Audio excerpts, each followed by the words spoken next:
Hi gang, Rob here. It is the afternoon of 21 November 2022.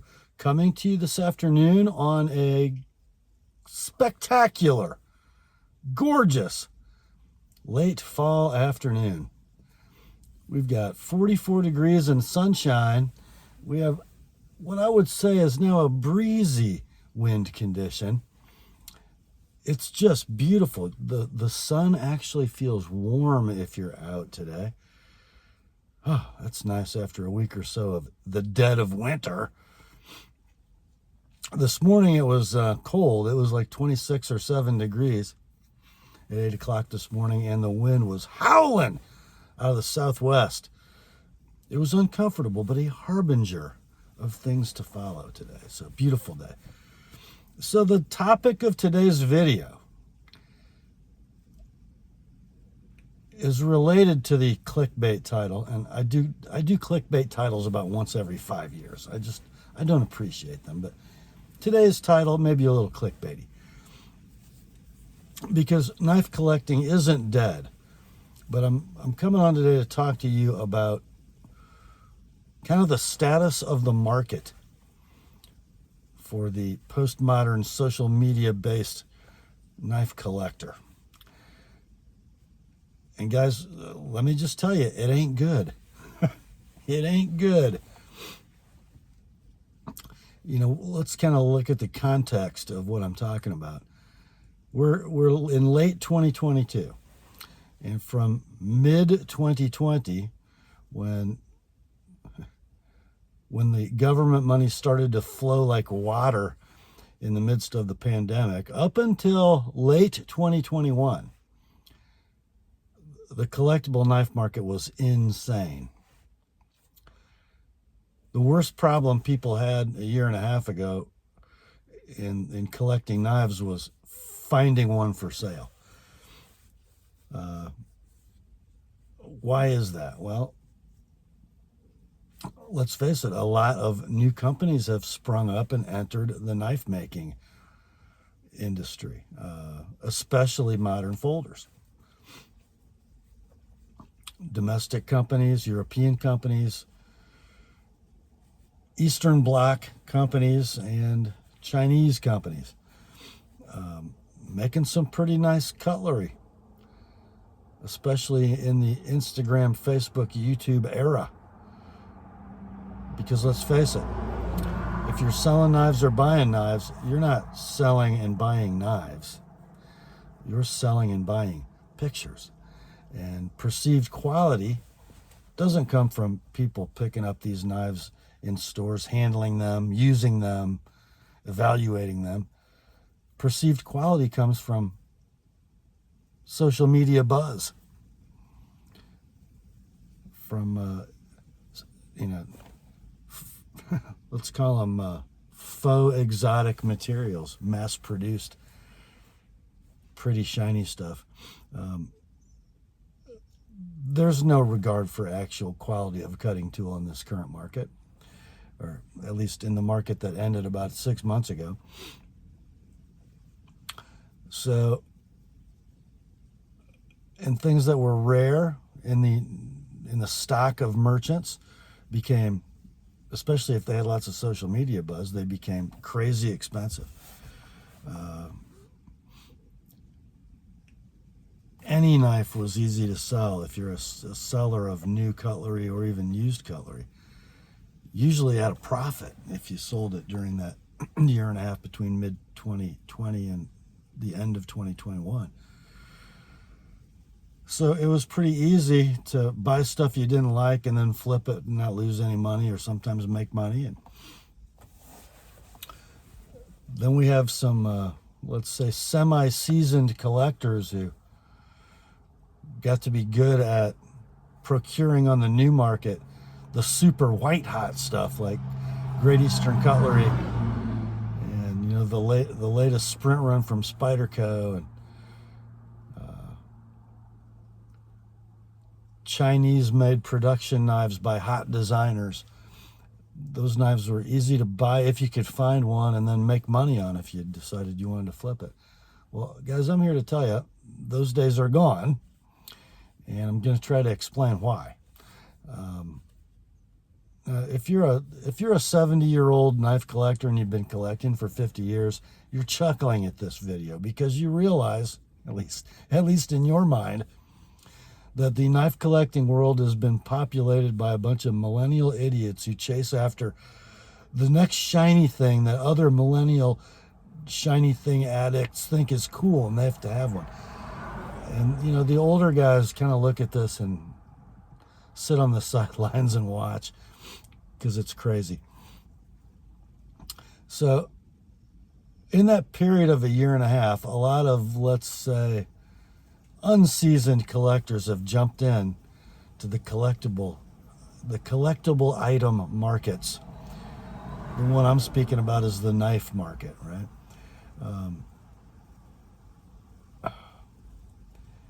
And they're probably spending borrowed money on credit cards, and if they have the cash in the bank, it's because it's found money, especially in this period we're speaking of today. COVID checks showing up in your mailbox without warning. Enhanced unemployment benefits that enable you to make more money than you did in your job while you're sitting home playing video games. So there's been disposable income that was a windfall and unearned, right? Let's go buy some knives. And does it matter if it was a GEC knife that sold out in 15 minutes for $143 and you have to pay $400 for one? It doesn't matter. It's not my money anyway. Well, all of our needs were taken care of. All of our hobbies were funded. And we had lots of idle time.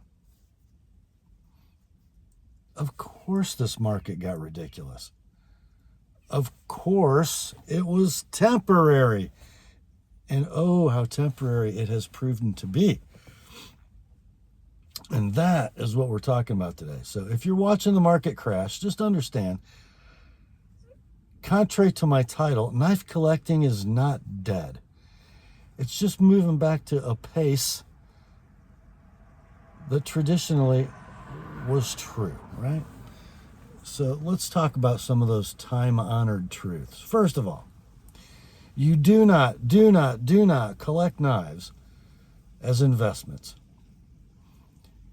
Now, if you're really good at it and you sense a path to flippability for a profit in the very near term, meaning knife gets released, sells out, you either were able to get one or you have channels where you can get one for close to retail, and it's super hot and everybody wants them, and you can flip that thing in a week for 100% profit.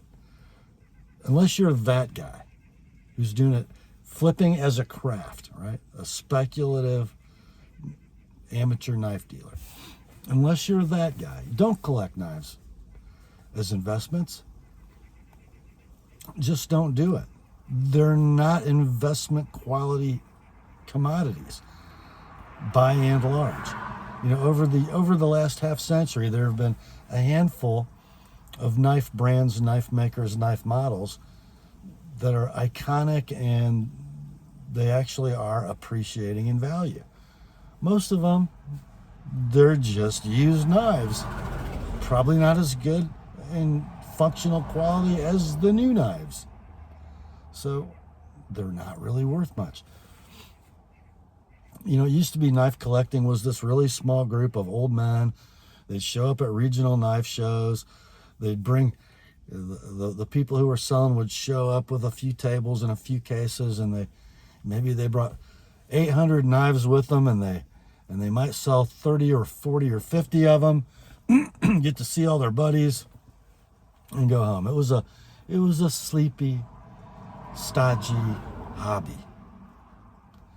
But in the internet age, pocket knives and collecting pocket knives had unbelievable new life breathed into them. Because what are they? They're shiny, they're cool looking, they're photogenic. They are social media fodder extraordinaire. You couple that with a generation of people who didn't grow up using tools. They grew up doing this. And because the vast majority of those folks are male, something inside them gave them a yearning they didn't fully understand for tools. Things that are manipulated with the hand, and they do work and they get things done that you need done. A new concept, and an enticing concept. So even stodgy old knife collecting has been a little more robust, right? In the last decade, in the last 15 years. But not like it has been from mid-2020 to late 2021. It's been insane. So you new guys, you younger folks who are new to collecting, let's say you're months or a couple years into it, and your experience has been COVID knife collecting. That's not reality. You got to just know that. It's not reality at all. What we're coming back to isn't a catastrophic crash in the collectible knife market. What we're coming back to is something close to what had been reality for the 10 or 15 years before 2020. So let's kind of take a look at what that looks like, shall we? I got a few examples of knives today with me. Oh, before that, let's just talk about this. Watches too, guys. I bought this Omega Seamaster Professional in what I guess it would have been spring of 2021. Drove down to an authorized dealer a couple hours south of here. Bought it on the rubber. Bought the factory bracelet with it. All that would have retailed for about $5,700. I got an okay deal. I think I had like $5,200 on it. I could have sold that watch immediately. I wouldn't have made money, but I could have gotten 45 pretty easy. What's it worth today? The package with bracelet and strap? I don't know. Be lucky you get 35 for it. See, Omega has never been Rolex in resale, and it's not again. Okay? That's life. So let's talk about knives. First, let's talk about the exceptions, shall we?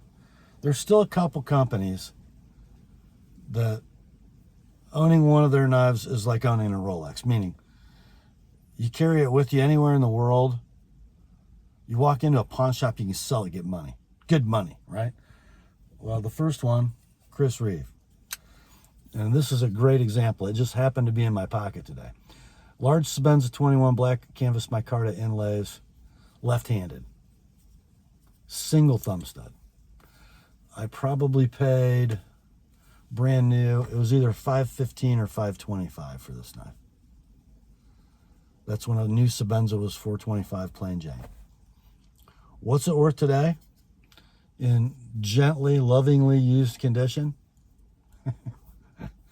I don't know. Is it a $600 knife still, even in this market? Probably so. Why? Because Chris Reeve Knives isn't quite keeping up with demand production-wise. That's condition one. Condition two, the 31 ain't the 21.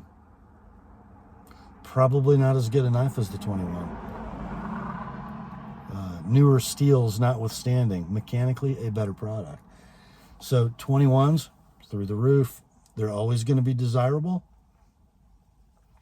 for reasons that are a topic of another video. And right now supply is short. So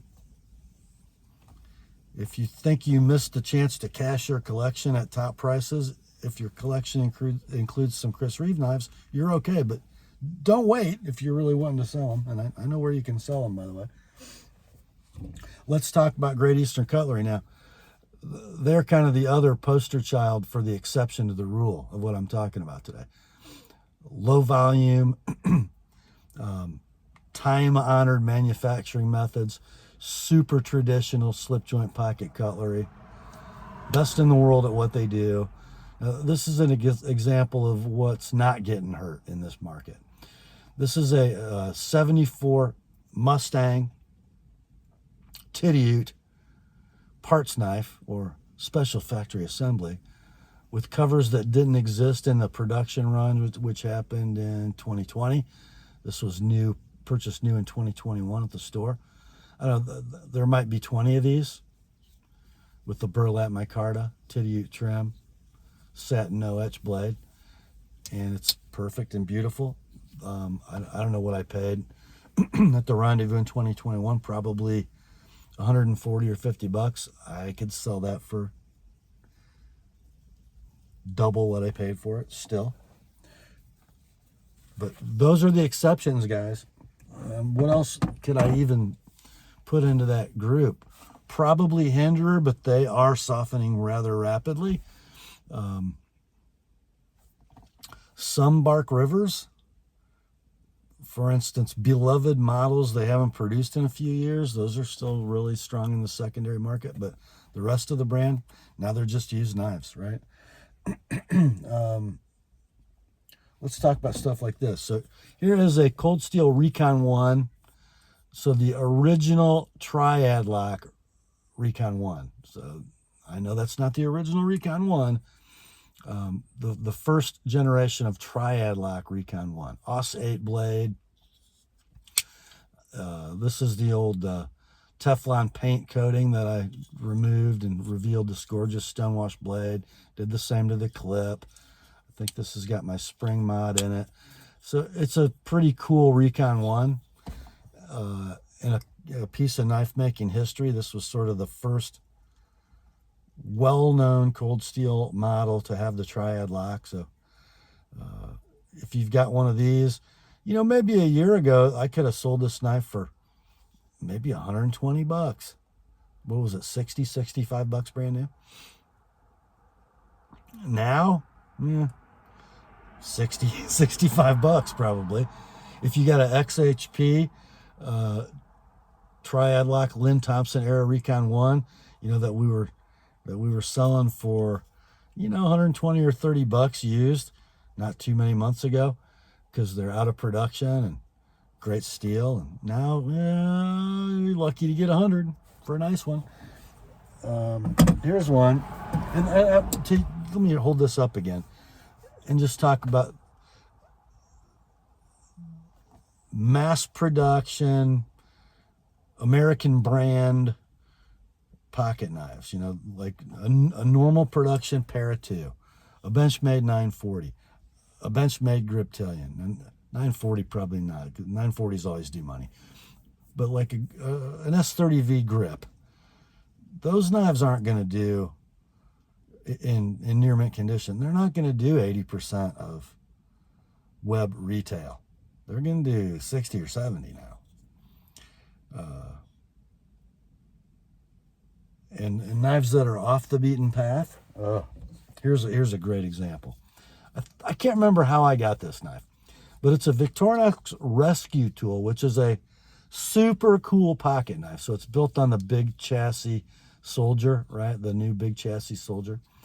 But it's got a replaceable glass breaker. It's got a seatbelt cutter. It's got a windshield saw. It's got, what else we got here? Plain edge blade. Just all kinds of cool stuff going on. But it's designed to be able to break into a car, and the plain edge blade is a liner lock. It's designed to be able to break into a car by sawing through the windshield, punching a hole in it and then sawing through it. But you know, it's got Microsoft stenciled onto the back cover. It was a promotional gift at a seminar to somebody. I've had it for a few years. I just keep it in the car. Now that knife, I think brand new, these were 60 or 70 bucks. Guys, even if it were not stenciled Microsoft, I don't think it'd do 40 bucks. It's probably worth 25 or 30 bucks in this form with kind of, you know, goofiness attached. So, off the beaten path knives, you take what you can get. They're not going to do money. And, don't base anything on the last retail price listing you can find online, because trust me, new knife retailers are not moving knives like they were a year ago. So on the used market,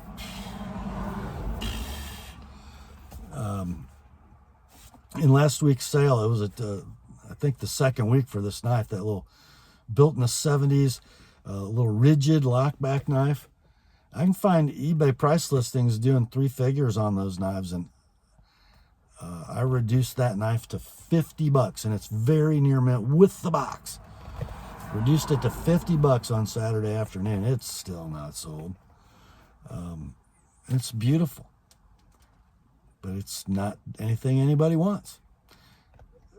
And those are the things to be mindful of. Even in Great Eastern, that is a pattern people like. It's a beautiful configuration. There aren't many of them. You had to be at the Rendezvous to buy one. That's always going to do money. But you take your 94 and 49 Freedom and Liberty knives, if they're like new, they're probably worth about what they cost at Knife Ship Free or DLT or collector knives. They're not. You're not going to double your money on every GEC knife. But that's the thing about GEC. Even if it's not that desirable, it was made in large quantities. Still, you can probably get what you paid new for it. So, but that's GEC. That's definitely one of the exception companies. Let's talk about Chinese knives that are branded Chinese. So a knife made by We that says We or Civivi or a Kaiser or whatever their other brand is, and then you got Rayot. Those self-branded knives, now they're just Chinese knives. So if they were $100 at Blade HQ, if it's a nice knife still near mint, it's worth $50. It ain't worth $90. It ain't worth $80. It's just a Chinese knife. It's worth $50. Then you take your Chinese knives that are American brands, so OEM Chinese made production knives from custom makers, like your Chavez knives, your Pena X knives, the Chinese made Ferrum Forge knives. Again, they're just Chinese knives. So if that knife was $325, it's not, it's not worth $295 now. It's worth a couple hundred. Those knives don't have the staying power anyway. Even though in their infancy, when they're just released, there are going to be that nouveau collector I described earlier. Those guys are going to go crazy for them, and there's going to be a lot of buzz, and they'll be flipping at a profit. But now that 2-year-old Pena X knife that was $375, it's worth a couple hundred. It's just a Chinese knife, not an Enrique Pena made knife. It's just a Chinese copy, right? That says Pena X on it. There's no long-term desirability in those knives, and this unstable market is reflecting it. So why is all this happening? Well, here's why it's happening, guys. The government COVID money spigot has been turned off. Unemployment benefits finally ran out. People are having to go work for a living, and now they're realizing the inevitable impact of all that free money.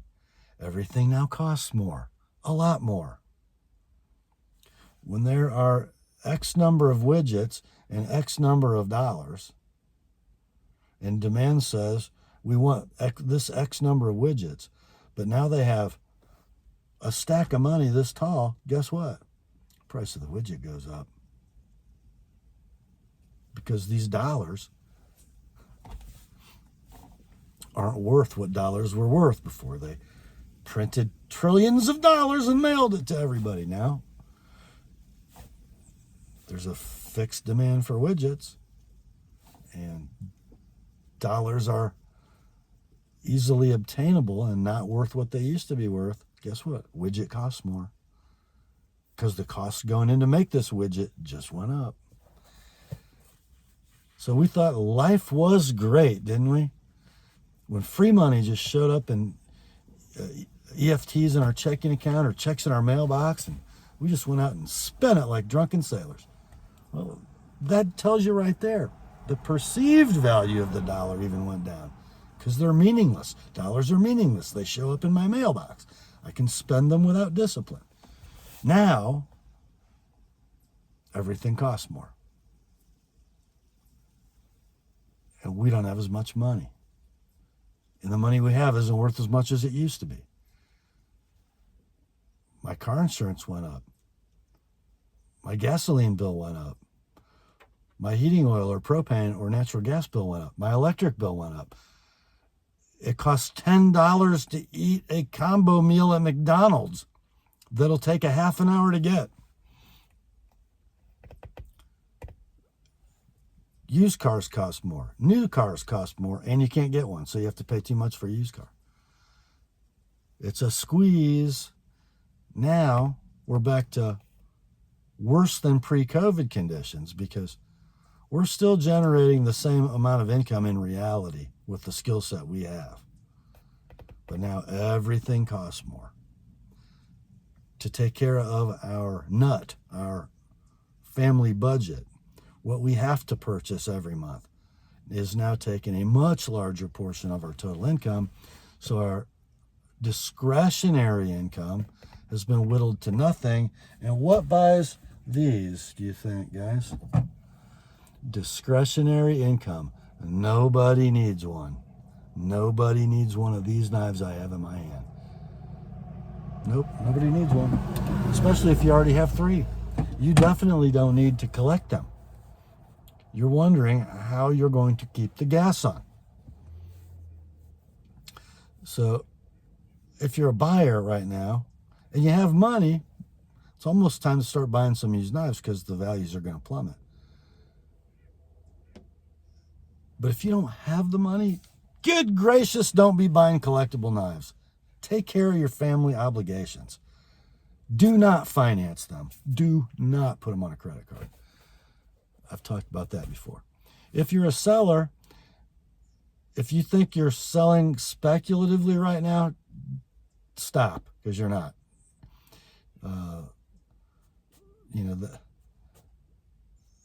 That Tom's Choice Barlow that was going for $450 a year ago, it's a $300 knife now, right? So if you think, oh, I guess it was time to sell some of this stuff, well, that time's passed.